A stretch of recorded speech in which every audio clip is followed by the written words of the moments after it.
Tem ofertante dizimista aqui? Se tem, dá um grito. Isso. Tem mão de onça? Ih, vai ser queimado agora. E quando chega o ofertório, ele começa a falar que o dinheiro está contado e eu não posso ofertar. Mano, para de caô e deixa de ser enrolão. Se você não é dizimista, pode que tu é ladrão. Hoje está todo enrolado e o bolso cheio de escorpião. Escorpião vai te pegar, gafanhoto vai te pegar.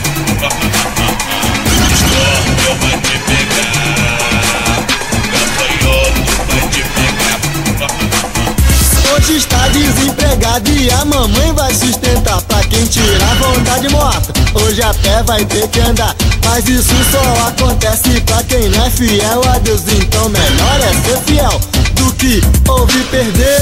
Escorpião vai te pegar, gafanhoto vai te pegar.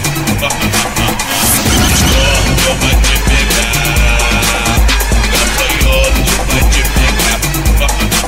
Crente fiel tem que ser igual a Abel, vem trazendo as primícias e dando pra papai do céu. Fazendo assim tu vai cantar e dançar de montão. Deus vai honrar a tua fé e vai matar um escorpião.